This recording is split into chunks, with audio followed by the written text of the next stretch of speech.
राधे राधे, जय श्री राधे सभी मित्रों को। मित्रों, हम 4-6 दिन अभी व्यस्त रहे, इसके कारण आपके लिए कोई वीडियो तैयार नहीं कर पाए। तो आज आपके लिए एक वीडियो लाए हैं और इसमें विषय रहेगा सुमति और कुमति का।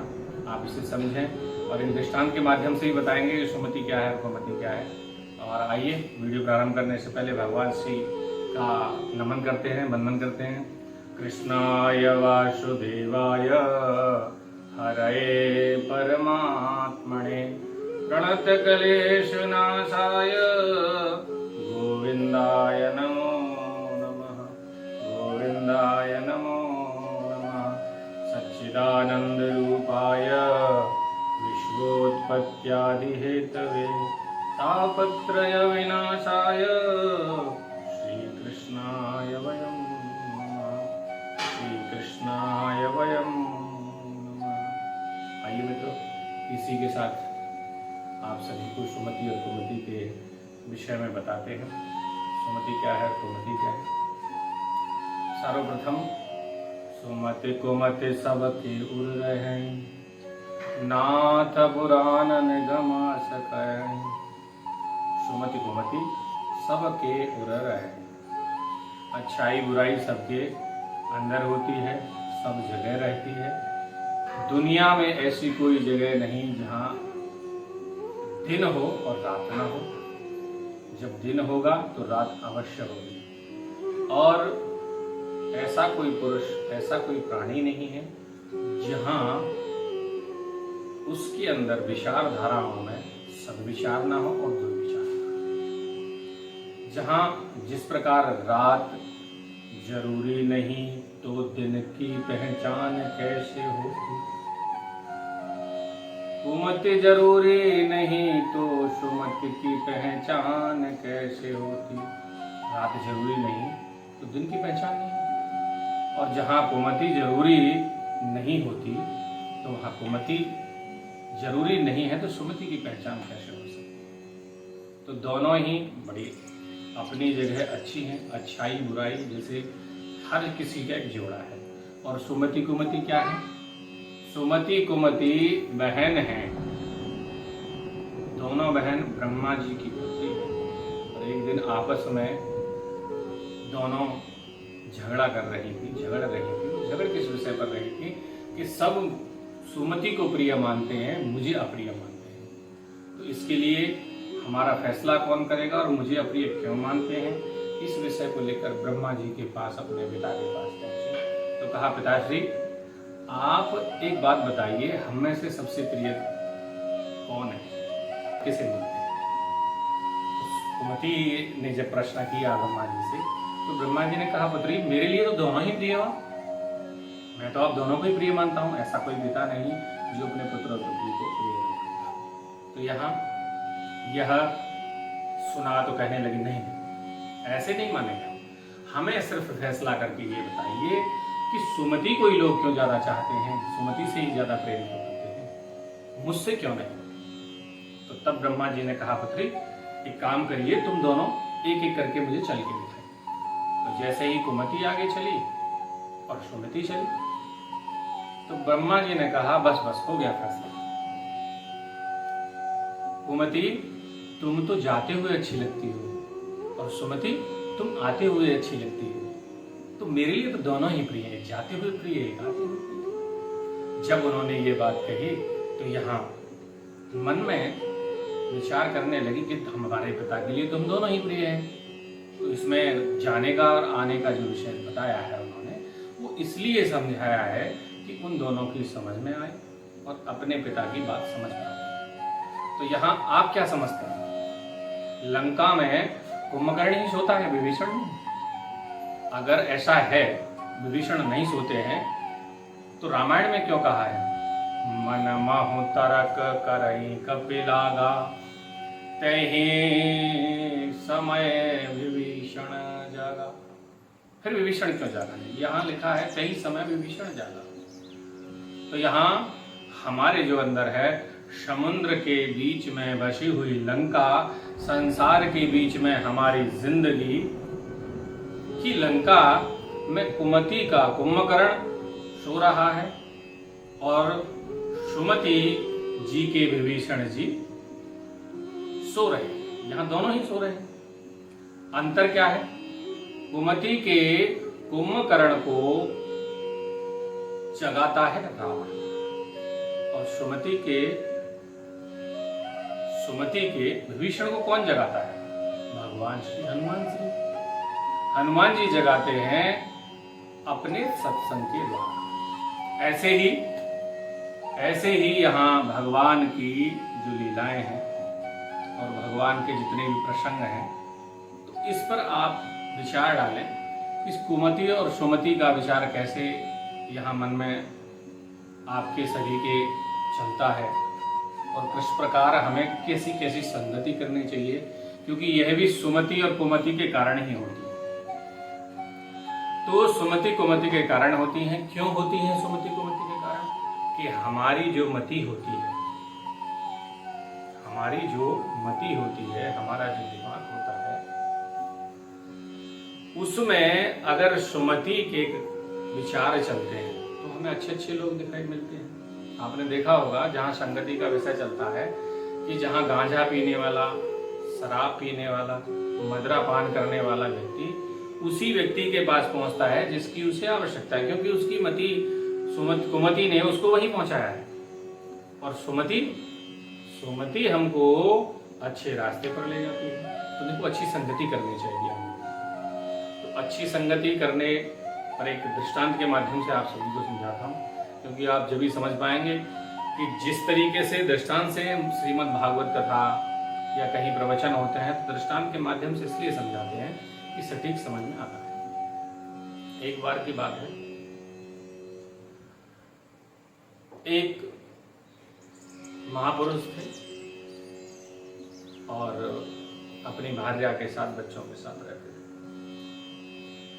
देवी जी ज्यादातर चिंतित किस लिए होती हैं, आप सभी जानते हैं इस विषय को।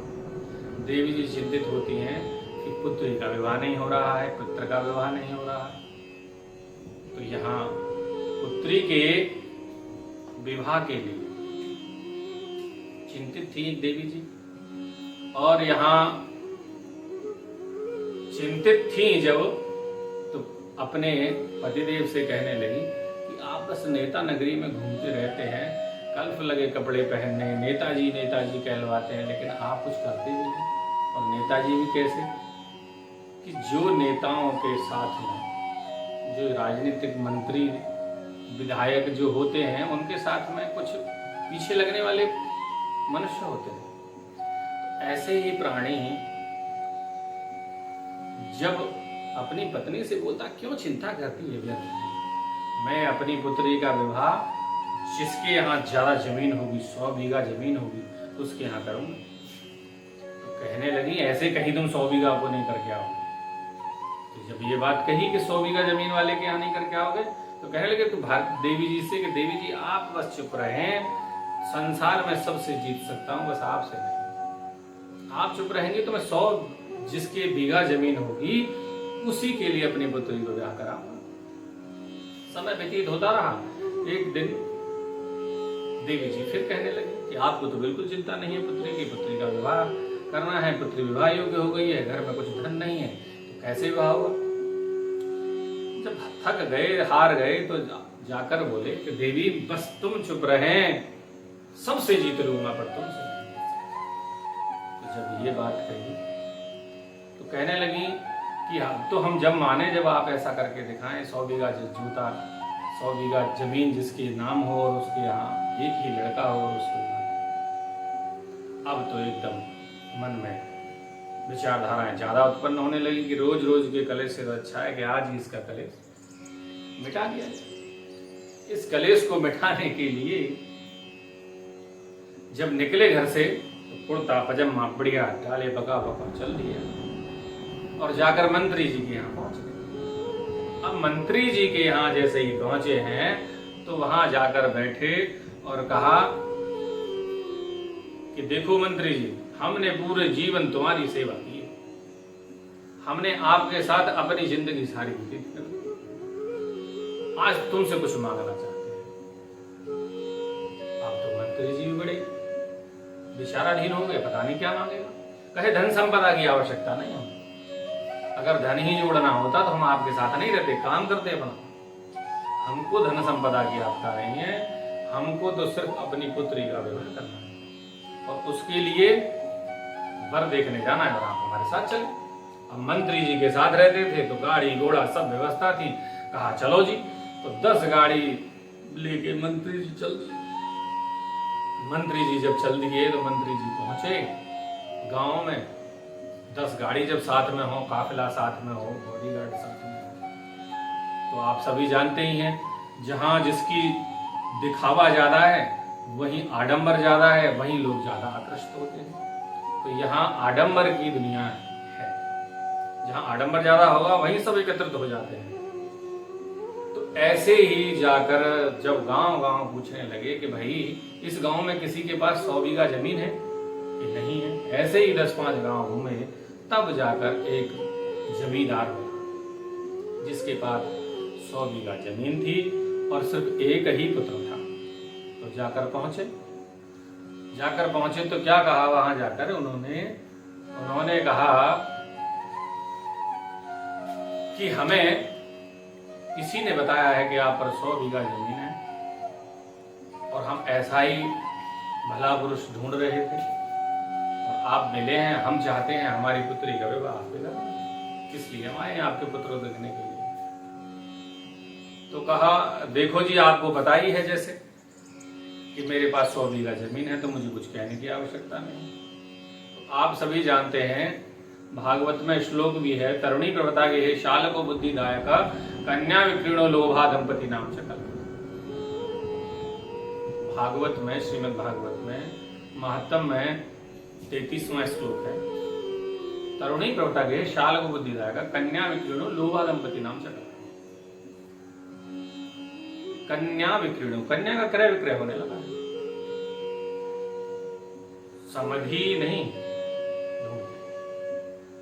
समधि क्या होती है? समधि वो होती है आपस के मति, आपस के विचार धाराएं जब मिल जाएं और एक दूसरे से मिलकर जुड़ जाएं तो उसे हम समधि कहते हैं। लेकिन यहाँ संबंध नहीं, सौदा देख रहे हैं। तो यहाँ कहने लगे कि आपको पता ही है हमारे पास 100 बीघा जमीन है।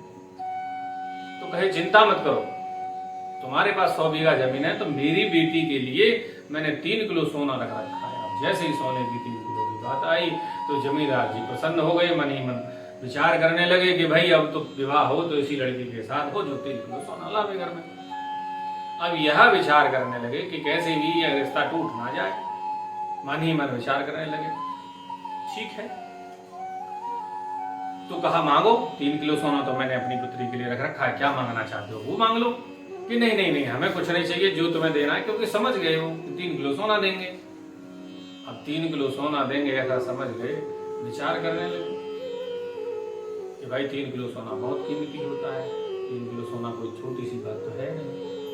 तो कह दिया हमारा रिश्ता पक्का है और हमें आपकी बेटी पसंद है, बिना देखे बारे सब कुछ वहीं कह दिया कि अब हम उसी से विवाह करें। अब इतना कह दिया तो वापस जैसे ही चलने लगे तो पूछे कि महाराज हाथ जोड़कर एक बात कहें हम आपसे कि हम दावत की और पूछना भूल गए, अब दावत कैसी होगी। अब जैसे ही दावत की बात आई तो यहाँ कहने लगे देखो आपने ज्यादा से ज्यादा पुराने समय की बात थी, पुराने समय में शकोरा भूलुआ कहते थे, जो गिलास होता है मिट्टी का, उस मिट्टी के गिलास को कहते हैं। और कुल्लड़ भी कहते हैं, कुल्लड़ कहते हैं पानी के गिलास से, और सकोरा कहते हैं जो भूलुआ अभी मैंने शब्द प्रयोग किया। तो ये किस लिए समझाने के लिए कि यहाँ कहने लगे कि कुल्लड़ तो एक ही होगा जिसमें पानी होगा, और दूसरा होगा कुल्लड़ रायता जिसमें होगा। लेकिन सकोरा जो होंगे, भूलुआ जो होंगे, वो कम से कम 27 होंगे, जो कि आज तक आपने दावत नहीं खाई होगी। ऐसी दावत दूंगा, आप घर में पैसा नहीं, कुछ भी घर में कूटी कौड़ी तक नहीं, लेकिन 27 तरह के पकवान, मिष्ठान, सब्जी, अगर 27 प्रकार के खाने के व्यंजनों में बनवाया जाए कितना दाम लगेगा, कितना धन लगेगा। इतना सोच के ही प्रसन्न हो गए, कहने लगे भाई बहुत ऊंची शादी होगी, लड़की वाला बहुत धन देगा और लड़की वाले से अब कहने की कोई आवश्यकता नहीं है, ये तो बहुत पैसे वाला है। तो वहां सभी ने कहा ठीक है समधी जी, जो आप कहोगे वही और जो करोगे सोई होगा। सबने कही, अपनी अपनी मत रखी, सीधे गाड़ी में बैठे और बैठ के घर आ गए। विवाह का समय नजदीक आता रहा तो देवी जी फिर वही कहने लगी, कह रहे सुन रहे हो पा, अब एक बात बताओ कि आपने इतने बड़े घर में कर दी तो दावत वावत को कुछ इंतजाम करो। कि देवी बस तू ही चुप रहे, तोते ही ना जीत सकूं, नहीं तो संसार में ऐसा कोई ना है जाए मैं हरा नहीं सकूं। चिंता मत करे, बस तेरे ही सामने में हार सकूं, अन्यथा मोर कोई हराए वाला नहीं। अब देवी जी कहने लगी ठीक है। जब एक दिन पहले फिर देवी जी ने दोबारा प्रयास किया कि अभी तक कुछ आया है नहीं, लड़की का विवाह कल है, तो तुरंत नेताजी ने आदेश दिया, कहे जाओ रे बच्चा, जाके एक ट्रॉली ट्रैक्टर ले जाओ और ट्रॉली ट्रैक्टर में परात, पत्थर और दोना, भूलुआ और सकोरा और गिलास, मिट्टी वाले सभी लेके आओ। अब गए साहब और लेके आए और एक कमरा में भर के रख दे। सुबह बारात आई। जैसे ही सुबह बारात आई, बारात के भोजन की तैयारी कुछ नहीं। अब वहां उसने पहले से ही बड़ा अच्छा मंडप सजा के, पंडाल सजा के, बड़ी बढ़िया व्यवस्था कर अपना रख दिया। अब जैसे ही पांडाल वांडाल सजाया, बहुत बीच में होके उसने पांडाल लगवाया मंत्री जी के द्वारा। मंत्री जी ने खेत वेत जुतवा कर अपना खेत वेत इकसार करा के और बढ़िया पांडाल अपनी जमीन में लगवाया। और वहां सभी दावत के लिए हुलसे आमे, कहें भैया 27 सकोरा की दावत है, पता जन कितने कितने आइटम मिलेंगे, 27 सकोरा हैं। और भैया कछु तो उतर के अपनो मान के, अरे भैया एक काम करो, कछु हाजमोला फाजमोला ले ले। अगर हाजमोला ले लेंगे तो बातें कछु पच जाएगा, अपच का पच न बनेगी। और कछु ने तो 2-4 दिन पहले से खाना ही छोड़ दो, क्योंकि 27 प्रकार के व्यंजन 27 प्रकार के मिलेंगे। अब हमारा तो पेट थोड़ा सो है, अगर हम आज ते खाना बंद करेंगे जब जाएगा हम कुछ ज्यादा खाए पाएंगे। अब तो सभी अब हुलसे बराती लोग घूम रहे। और आप सभी ने देखी होगी भैया कि खास कर शादी में, विवाह में, समारोह ऐसे जब होते हैं तो सबसे ज्यादा लड़के के जीजा का मन रहता है कि मेरे साले की शादी, मेरे साले का विवाह। और चाहे वो जीवन पर्यंत सिगरेट बीड़ी न पीता हो, लेकिन उस दिन तो वो जरूर सिगरेट जलाकर और सिगरेट में धुआं उड़ाएगा, छल्ला उड़ाएगा। तो यहाँ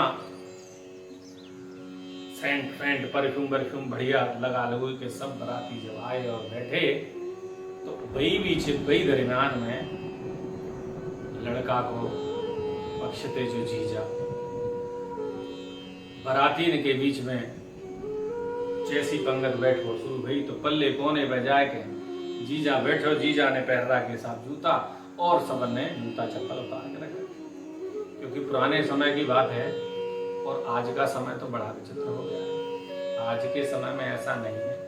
पहले प्रसादी जब पाई जाती थी तो जूता चप्पल उतार दिए जाते थे, लेकिन कुछ कहीं ना कहीं ऐसे नमूने होते थे। ऐसे ही यहाँ जीजा ने किया। जीजा जूता पहन के बैठ गया, क्योंकि जूता है महंगे कि चोरी न है जाए डरिए। जैसे ही बैठे तो सबसे ज्यादा ध्यान रखने वाला लड़की का पिता, उसने देखा कि कोई कमी तो हो, और जैसे ही देखा कि जीजा ने जूता पहन के पंगत में बैठ गया है तो जाके सीधे 4-6 जीजा और यहाँ इधर उधर वार्तालाप होने लगे। सब इकट्ठे हुए घराती बराती, और जैसे ही घराती बराती इकट्ठे हुए तो आपस में, आपको पता ही है जब आमने सामना जब होता है तो आपस में क्या प्रकार की बातें और वार्तालाप होती है। तो यहाँ लड़की वाले ने कहा कि मैं ऐसे मूर्खों को प्रसादी खिलाऊंगा, ऐसे मूर्खों को दावत दूंगा, ये मैं चाहे कुत्तों को खिला दूंगा पर इनको दावत नहीं दूंगा। और इधर लड़का वाला भी गर्म हो गया कि ऐसे मूर्ख के यहाँ मैं खाऊंगा, ऐसे मूर्ख के यहाँ प्रसाद मेरे बराती खाएंगे, मैंने सबको घर खिला दूंगा, लेकिन तेरे यहाँ इनको पानी तक नहीं पीने दूंगा। और मैं अपनी बहू को लेकर जा रहा हूँ और जीवन में तेरी लड़की तेरे दरवाजे पर नहीं जाती। तो कहा अगर असल निरंतर ऐसे उपदेश आपके पास पहुंचाते रहे, इसके लिए आप सभी हमारे चैनल को सब्सक्राइब करें, हमें सपोर्ट करें, जिससे कि हम आगे और चल सकें, बढ़ सकें। आप सबके सपोर्ट के बिना ये असंभव है। इसलिए इन्हीं शब्दों के साथ जय श्री राधे, जय श्री श्याम, जय जय श्री राम।